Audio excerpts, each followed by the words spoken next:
All student, है ना। हम लोग चैप्टर कौन से में है? एल्कोहल, फिनॉल और इसमें कौन सा टॉपिक कर रहे हैं हमारा, है ना, एल्कोहल बनाने की विधियाँ। अगला हमारा नेक्स्ट, हमने कितना टॉपिक पढ़ लिया? 3 विधि पढ़ लिया। हमारा आज का टर्म है ना प्राथमिक एमीन से पहला, ये क्या टर्म पढ़ रहे हैं हम लोग? एल्कोहल, एल्कोहल्स बनाने की विधि, ठीक है।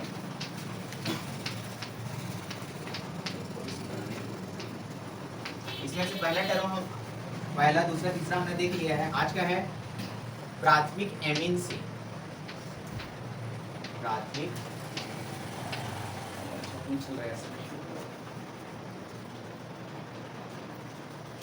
से प्राथमिक एमीन से, मतलब प्राथमिक एमीन से क्या है ना, हमको क्या बनाना है? एल्कोहल बनाना है। तो प्राथमिक एमीन से एल्कोहल बनाने के लिए क्या किया जाता है? इसकी जो है ना, इसकी हम 0 से लेके 5 डिग्री सेल्सियस पर, 0 से 5 डिग्री सेल्सियस, 5 डिग्री, इसको ऐसे लिख रहे हो ना, 0 से 5 डिग्री ऐसे लिख रहे हो ना, डिग्री सेल्सियस पर नाइट्रस अम्ल की अभिक्रिया कराने पर, है ना। प्राथमिक एमीन मतलब क्या होता है? इसकी जब 0 से 5 डिग्री सेल्सियस पर नाइट्रस अम्ल, कौन सा एसिड? नाइट्रस, है ना, अम्ल की अभिक्रिया कराने से, अम्ल की अभिक्रिया कराने से, है ना, एल्कोहल प्राप्त होता है। क्या होता है? क्योंकि हमको एल्कोहल पढ़ना है ना, एल्कोहल प्राप्त होता है, ठीक है। तो यहाँ पे प्राथमिक एमीन मतलब क्या है? एमीन का स्ट्रक्चर क्या होता है? RNH2, RH मतलब R एल्किन है ना समूह, और NH2 हमारा क्या होता है? एमीन। प्राथमिक एमीन मतलब एक आपका क्या जुड़ा होगा? एल्किन समूह, तो उसको क्या बोलते हैं? प्राथमिक एमीन। इसकी अभिक्रिया किससे कराया जाएगा? नाइट्रस अम्ल। क्या होता है नाइट्रस अम्ल, पता है किसी को? ये होता है, इसको ऐसा भी लिख सकते हैं HO, है ना, एंड डबल बॉन्ड O, मतलब इसको लिख सकते, ये HNO2 होता है। क्या होता है? HNO2 को क्या बोला जाता है? नाइट्रस अम्ल। लेकिन ये नाइट्रस अम्ल ऐसे ही आपको डायरेक्ट नहीं मिलता है, इसको आपको प्रैक्टिकल करके बनाया जाता है। कहीं भी नाइट्रस अम्ल सीधा डायरेक्ट हमको नहीं मिलता है, उसको पहले बनाया जाता है। तो इसको क्या पहले बनाने के लिए क्या यूज किया जाता है? Na यूज किया जाता है। पढ़ा है? कहाँ पढ़े हो हम, बताओ आयुष? हाँ, मतलब नाइट्रो, है ना, Na2O का, है ना, किससे अभिक्रिया कराते हैं? X, हाँ?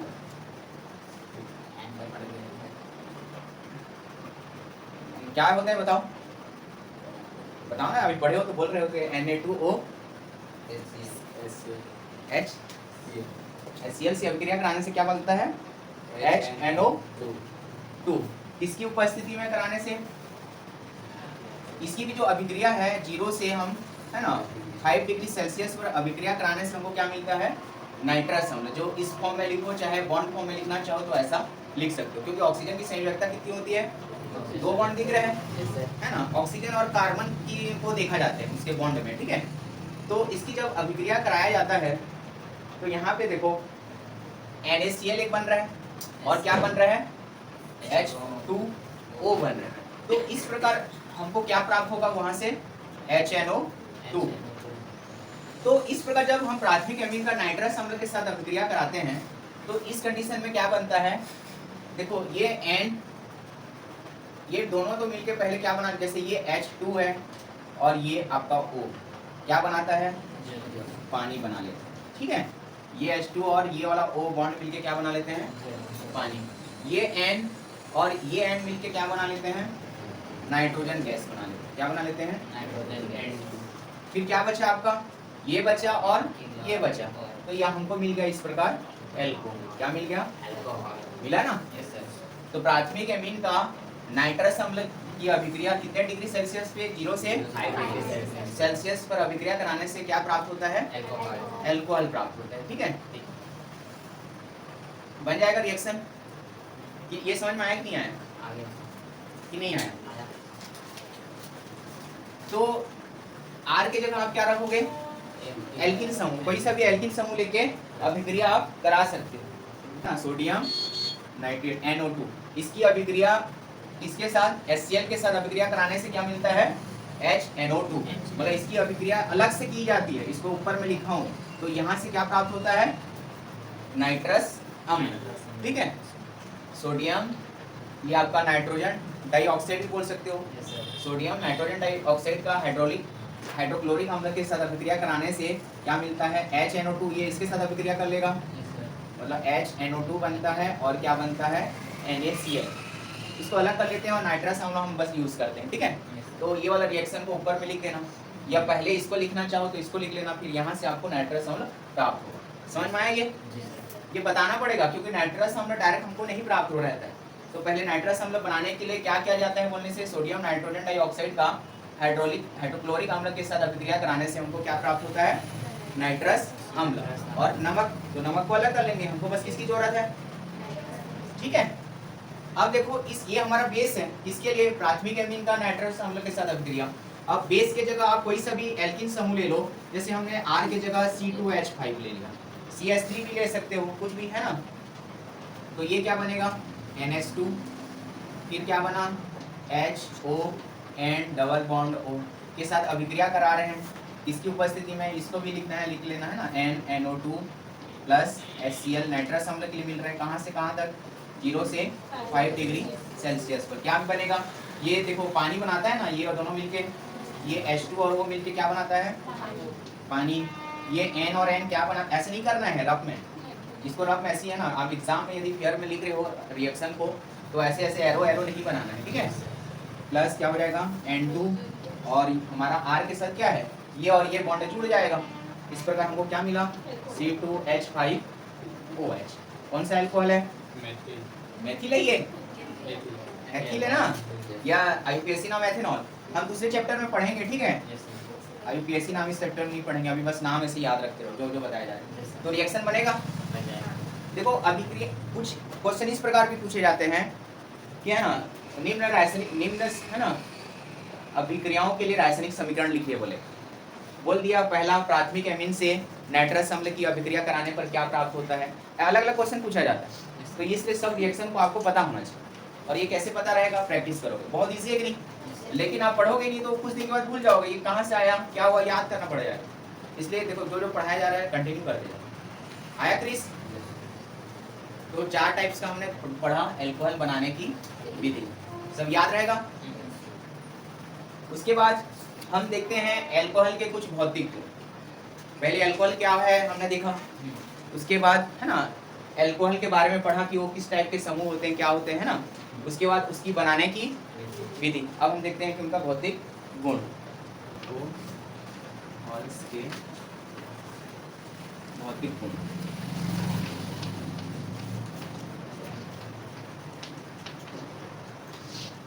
क्या होता है? पहला, एल्कोहल जो है रंगहीन होता है कि कलरफुल होता है? मतलब क्या होता है? रंगहीन मतलब जिसका कलर, और एक गंध युक्त होता है ना, तो हम बोल सकते हैं कि एल्कोहल एक रंगहीन और गंध युक्त क्या है? द्रव है। द्रव है ना, कि है ना, कि ठोस अवस्था में रहता है। कार्बन 12 तक के जो रहते हैं वो एल्कोहल के फॉर्म में रहते हैं। हम कार्बन 12 का कहने का मतलब क्या है, ये जो हमारा एल्किन समूह है ना, C12 तक जो रहेंगे वो एल्कोहल जो है द्रव में रहते हैं, बाकी किस में चले जाते हैं? ठोस में चले जाते हैं। ठीक है, मतलब जैसे C हम H3 लेते हैं, C2H5 लेते हैं ना, ऐसे लेते जाते हैं ना, ऐसे लेते जा रहे हैं, तो ये कहाँ तक चलेगा? बस उसके बाद वाले जो एल्कोहल होते हैं वो ठोस अवस्था हो जाती है उनकी। ठीक है, उसके बाद ये स्वाद में कैसे होते हैं? टेस्ट किया है कोई? मस्त रहता है। कई लोग को अच्छा लगता है, कई लोग को अच्छा नहीं लगेगा। जो पीते हैं उनके लिए अच्छा लगेगा। टेस्ट करके देखना। कौन पीती है? मिताली? हाँ, टेस्ट की थी बेबी में जब वो बच्ची थी 2 साल की, है ना मिताली? हाँ, तो ये उसका स्वाद लिख लेना। उनकी अवस्था किस अवस्था में रहती है? C1 से लेकर C12 तक सामान्य द्रव अवस्था में रहेंगे, बाकी ठोस अवस्था में पाए जाते हैं। गंध कैसा होता है इनका? थोड़ा सा डार्क रहता है कि नहीं? तीखी रहती है, थोड़ा अजीब टाइप का। कोई लिया है गंध उसका? वो भी नहीं लिया है कोई। इतना सीधे साधे मत बनो, ये हो गया ना। और विलेता उसके पानी में वो विलय है कि नहीं है? पानी मिक्स करके पिया जाता है ना, तो विलय हुआ कि नहीं हुआ?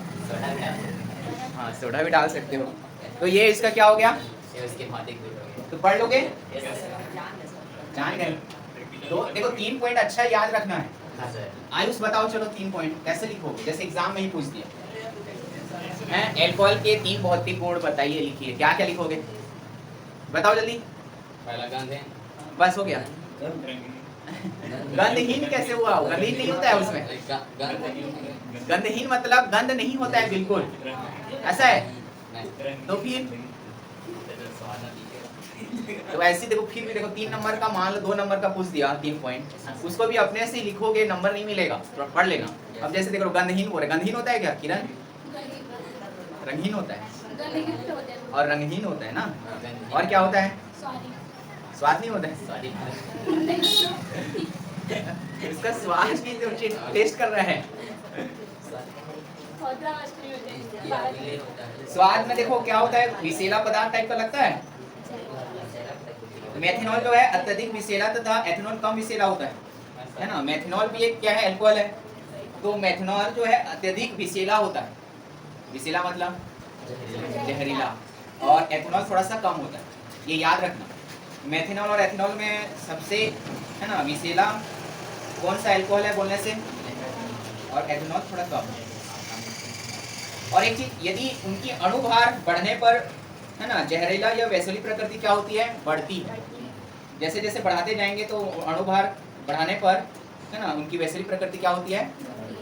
इसका कहने का मतलब यह है कि यदि इनका क्वथनांक और गलनांक को क्या किया जाए, अणुभार पे निर्भर करता है। गलनांक और क्वथनांक क्या है, अणुभार पे निर्भर करता है। तो अणुभार को बढ़ाया जाएगा तो इनका गलनांक और क्वथनांक भी क्या होता है, बढ़ते जाएगा। तो ये पॉइंट लिख लोगे, बन जाएगा। अगला हम देखते हैं अल्कोहल के रासायनिक। देखो है ना, जो जो पढ़ाया जा रहा है वैसे ही पढ़ना। बुक अभी मत देखना, ये वाले चैप्टर में अभी बुक देखोगे तो कंफ्यूज हो जाओगे। मतलब टॉपिक को बोल रहा हूँ, जो टॉपिक पढ़ाया जा रहा है उसी को ही बुक में देखना अभी। अल्कोहल के रासायनिक गुण, केमिकल प्रॉपर्टीज है ना। अल्कोहल के रासायनिक गुण में क्या है, पहला हमको पढ़ना है अल्कोहल के। तो अगला हमारा क्या है, अल्कोहल के रासायनिक गुण। इसमें हमको अल्कोहल के रासायनिक गुण में हमको देखना है अल्कोहल के OH समूह की H की अभिक्रिया, बस ठीक है। ये टॉपिक होगा अल्कोहल के रासायनिक गुण में। पहला टॉपिक क्या होगा, अल्कोहल के OH समूह की H की अभिक्रिया, समूह की H की अभिक्रिया या क्रिया जो भी लिखना चाहिए, ठीक है। दूसरा हम अलग है अल्कोहल के OH समूह की सीधा डायरेक्ट अभिक्रिया। तीसरा है एल्किल समूह की अभिक्रिया, और फोर्थ है आपका ऑक्सीजन इलेक्ट्रॉन युग्म की अभिक्रिया। 4 टॉपिक हमको पढ़ना है, किसमें लिख नहीं रहा हूँ अभी, अल्कोहल के रासायनिक गुण में, ठीक है। पहला हमने अल्कोहल के OH समूह की H की अभिक्रिया, सिंगल H की अभिक्रिया लेंगे। फिर दूसरा क्या पढ़ेंगे हम, अल्कोहल के OH समूह की अभिक्रियाएं, ठीक है। थर्ड में क्या पढ़ेंगे, एल्किल समूह की अभिक्रियाएं, और फोर्थ में क्या पढ़ेंगे, ऑक्सीजन इलेक्ट्रॉन युग्म की अभिक्रिया। ये 4 टॉपिक पढ़ना है। इसमें से पहला टॉपिक ये है। इसमें भी हमको पढ़ना है पहली जो अभिक्रिया होगी धातुओं के साथ अभिक्रिया, या सोडियम के साथ अभिक्रिया है ना, कैल्शियम के साथ अभिक्रिया करके लिख सकते, ठीक है। दूसरा हम पढ़ेंगे कार्बोक्सिलिक की अभिक्रिया, कार्बोक्सिलिक अम्ल की अभिक्रियाएं हम पढ़ेंगे। तो पहले देखो अल्कोहल के OH समूह की H की अभिक्रिया में हम पहला देखते हैं। इसमें हम पहला पढ़ते हैं धातुओं के साथ अभिक्रिया या सोडियम के साथ अभिक्रिया। क्या, सोडियम के साथ अभिक्रिया। इसकी देख रहे हैं सोडियम के साथ अभिक्रिया अल्कोहल का, इसका अल्कोहल की रासायनिक गुण पढ़ रहे हैं ना। तो अल्कोहल जो है धातुओं के साथ अभिक्रिया करके क्या बनाता है, तो यहाँ पे सोडियम लिखो या धातु लिखो, जो भी लिखना है ना। तो हमारा इसका उदाहरण जैसे हम बनाएंगे, ये रिएक्शन बनाएंगे तो क्या बनेगा, ROH बनेगा। इसके साथ अभिक्रिया हो रहा है धातु या सोडियम के साथ। इसमें ये बहुत सिंपल अभिक्रिया, बस ये क्या करोगे, H को हटा के मतलब H को विस्थापित कर देता है धातु, मतलब H जो है H अलग हो जाता है, मतलब क्या बनाएगा, हाइड्रोजन बनाएगा ना, कि सिंगल हाइड्रोजन बनाएगा। हमेशा वो हाइड्रोजन जो है H2 अवस्था में होती है, तो हमेशा H को विस्थापित कर देगा और क्या बनेगा हमारा RONA। बस H की जगह क्या आ जाएगा, कोई भी धातु रहेगा तो ऐसा ही रिएक्शन बनेगा। समझ में आया? अब R की जगह कोई सा भी एल्किन समूह आप ले सकते हो कि नहीं? तो जैसे R की जगह आपने क्या लिया, C2H5 ले लिया, C2H5OH ले लिया और आपका सोडियम के साथ अभिक्रिया कराओगे तो क्या बनेगा, ये H2 तो अलग होगा ही होगा, यहाँ से H अलग हो जाएगा। बस कहाँ से H अलग होता है, ये वाला H अलग होता है, ठीक है, OH से, ठीक है, H की अभिक्रिया, तो ये अलग होके क्या बना लेगा, हाइड्रोजन। फिर क्या बचा आपका C2H5O, ये O बचा ना, और क्या जुड़ जाएगा Na, बस ये जुड़ जाएगा आपका Na।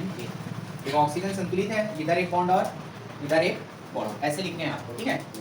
इसको हम क्या बोलते हैं, सोडियम एल्को, एल्को मतलब नहीं बोलेंगे, यहाँ पे C2H5 क्या है, एथिल ऑक्साइड, इसका नाम क्या हो जाएगा, सोडियम एथिल ऑक्साइड, सोडियम है ना, एथिल ऑक्साइड, ऑक्साइड ऑक्साइड ही होता है ना, ऑक्साइड। ये समझ में आया, रिएक्शन बन जाएगा कि नहीं बनेगा, बहुत इजी है। देखो अल्कोहल का धातुओं के साथ अभिक्रिया बहुत इजी है, बस H को रिप्लेस कर देना और धातु को यहाँ पे इसके साथ क्या कर दोगे, ऐड कर दोगे। बट ये अभिक्रिया संतुलित है कि नहीं वो भी चेक करना पड़ेगा। अभिक्रिया संतुलित है, देखो यहाँ पे C2H5 चलो सिंगल है, ये O भी सिंगल है, बट हाइड्रोजन कितना हो गया, 2 हुआ ना, तो यहाँ पे हाइड्रोजन 2 हुआ, तो ये हाइड्रोजन को हमने निकाला है बाहर, तो यहाँ पे 2 करना पड़ेगा, अभिक्रिया को संतुलित करना पड़ेगा, ये आता है ना, तो यहाँ 2 कर दिए, तो इस कंडीशन में देखो यहाँ भी 2 करना पड़ेगा, हाँ कि ना। लेकिन अब देखो अभी संतुलित है कि नहीं है, रिएक्शन नहीं है, क्यों नहीं है, क्योंकि सोडियम इधर 2 दिख रहा है, ये क्योंकि सभी के लिए यूज होता है, तो हमको यहाँ भी क्या करना पड़ेगा 2।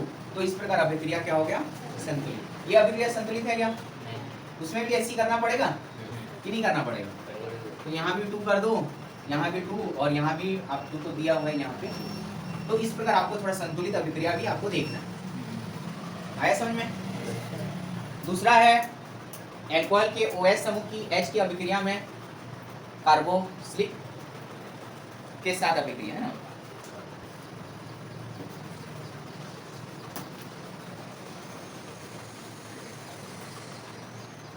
ये इंपॉर्टेंट है ना, इसको याद रखना। अल्कोहल का कार्बोक्सिलिक अम्ल के साथ अभिक्रिया कराने से है ना क्या होता है, या एस्टीकरण किसे कहते हैं, एस्टीकरण, ठीक है। तो इसका दूसरा पार्ट है हमारा, इसी में हमको पढ़ना है कार्बोक्सिलिक अम्ल से अभिक्रिया, कार्बोक्सिलिक अम्ल की अभिक्रिया को हम किससे डिनोट करेंगे, RCOOH, ठीक है।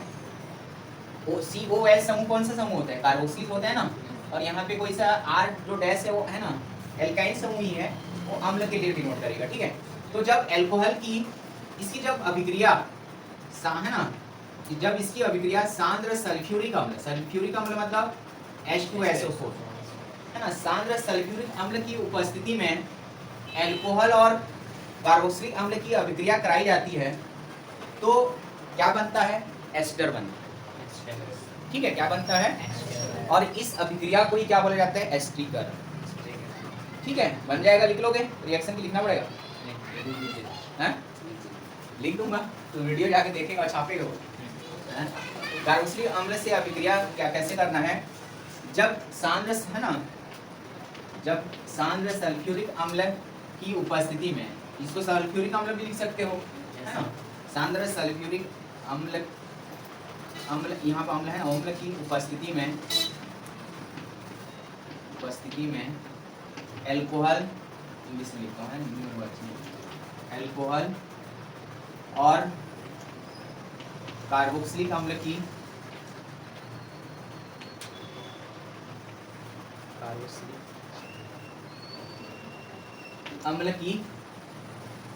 अल्कोहल और कार्बोक्सिलिक अम्ल की अभिक्रिया कराई जाती है, तो क्या बनता है, अभिक्रिया कराई जाती है तो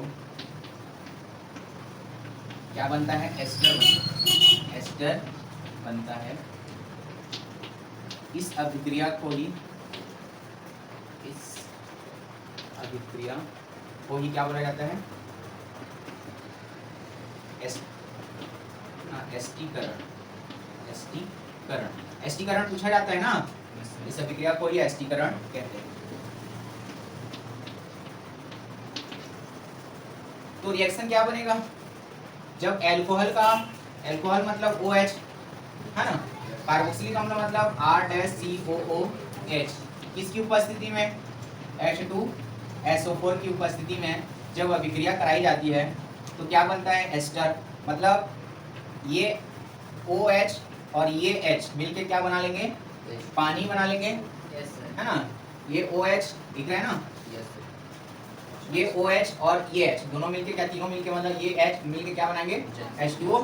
और क्या बचा हमारे पास? ये R- और ये CO बचा। यहाँ पे ये CO के साथ कौन सा ग्रुप आ जाएगा? ये RO ग्रुप आ जाएगा। कौन सा ग्रुप? RO group. तो इसी को ही क्या बोला जाता है? एस्टर। ठीक है, एस्टर बनता है। और R के जगह कुछ भी ले लो आप, जैसे R की जगह हमने लिया C2H5 और ये OH का OH, ठीक है। R- की हम जगह ले लिया, मान लो हमने CH3COOH। तो इसका रिएक्शन क्या होगा, लिख लोगे? क्या होगा बताओ किरण? H2O C2H5 C2H5 CH3 C, उसके बाद देखो जैसा ये बेस वाला है वैसे लिखना ना। C2H5 को आगे ले रहे हो है ना, पहले ये R- वाले को ले लेना, ठीक है। तो ये क्या हो जाएगा आपका? पहले ये CH3 वाला आएगा, CH3 क्या आएगा? CO। उसके बाद क्या इधर छूटा है? देखो ऑक्सीजन को ये है ना, ये आपका O इधर है, यहाँ भी बॉन्ड लगाना पड़ेगा तभी तो ऑक्सीजन संतुलित होगा। O और O, CH3 CO हमने लिया है ना। उसके बाद क्या बचा इधर? C2H5 O भी बचा है ना, ये O ले लो और आपका इधर C2H5 ले लो, ठीक है। नहीं ये तो दो ही और रहती है ना, सेम लगता है, ये 1 और ये 1 है ना, इसके लिए भी हुआ ना क्लियर। तो इस प्रकार आपको बनाना है, समझ में आया? इसको बोलते हैं, ये एस्टर है आपका, क्या है?